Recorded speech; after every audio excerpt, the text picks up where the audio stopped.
Je suis le président de la société Revilis. Et cette société, je l'ai créée en 2002 sur le rachat d'une petite société qui portait un nom, je dirais pas très équivoque par rapport à notre activité. Démolisseur, démolition, c'est pas tellement représentatif. On fait plutôt de la déconstruction que du démantèlement et du désamiantage.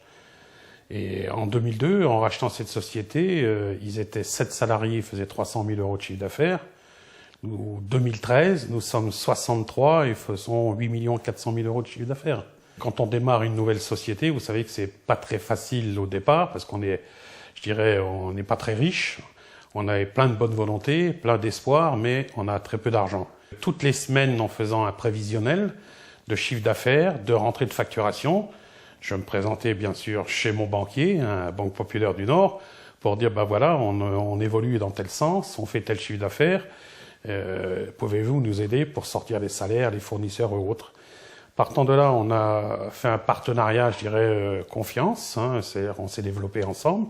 Eux nous ont aidés, énormément aidés d'ailleurs. La première année, on avait fait, en reprenant 300 000 €, au bout d'un an d'activité, on avait triplé l'effectif et on avait triplé le chiffre d'affaires.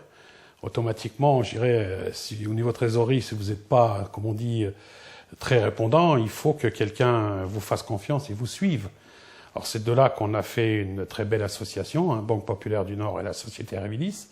Et de là, on s'est développé avec eux. Avec l'aide, bien sûr, parce qu'un banquier, c'est quand même, je dirais, c'est pas un philanthrope, il ne vous prête pas de l'argent pour le plaisir de vous le prêter. Mais moi, j'avais par le passé employé comment on dit, une présentation quand on me demandait, mais oui, bon, vous voulez qu'on vous prête cela, mais qu'est-ce que vous nous apportez? Et moi, j'ai toujours dit ma main gauche et ma main droite. Simplement, faites-moi confiance et vous verrez que vous aurez le retour sur investissement. Et de là, on a travaillé dans ce sens-là. Et puis, je dirais, on a évolué pour arriver à ce qu'on est aujourd'hui, quoi. Après, avec la montée en puissance, on n'avait pas tous les œufs dans le même panier.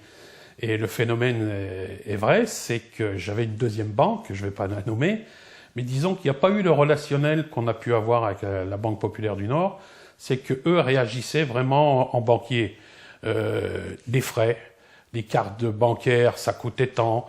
Vous faisiez un mouvement financier, ça coûtait tant. C'était toujours une relation argent pour argent qu'avec la Banque Populaire du Nord. Non, on s'appelle, ils nous ont aidés pour faire des placements, puisque alors aujourd'hui, je dirais, on a un peu d'argent, automatiquement, ils nous ont orientés pour faire des placements, je dirais, intéressants pour eux, mais comme pour nous, quoi, que l'autre banque ne le faisait pas.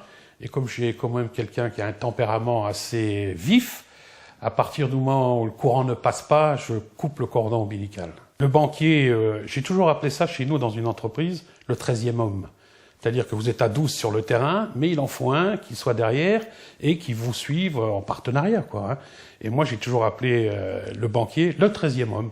Alors, partant de là, on a travaillé, on a fait notre match de foot, on a gagné beaucoup de matchs et notre 13e homme nous a toujours accompagnés. Moi, j'ai toujours voulu avoir affaire aux mêmes personnes.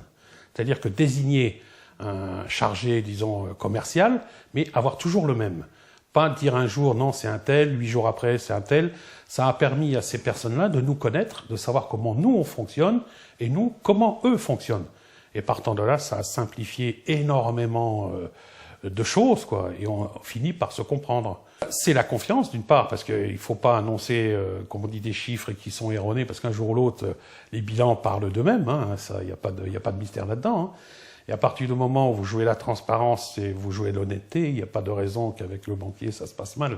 On se voit régulièrement, on s'appelle, même s'il n'y a pas de problème particulier ou de besoin, parce que notre société, je dirais, fonctionne très bien.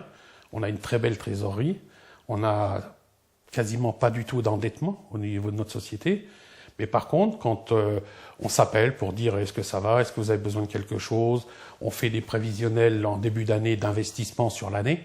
Automatiquement, on se rencontre, on met les chiffres ensemble sur la table, on leur dit ce qu'on a besoin comme matériel ou renouvellement de matériel. Partant de là, ils nous font la proposition de financement et je dirais on ne va pas voir ailleurs, on travaille directement avec eux, quoi. C'est rassurant de savoir que vous avez votre banquier qui vous écoute, qui vous suit et qui vous fait confiance.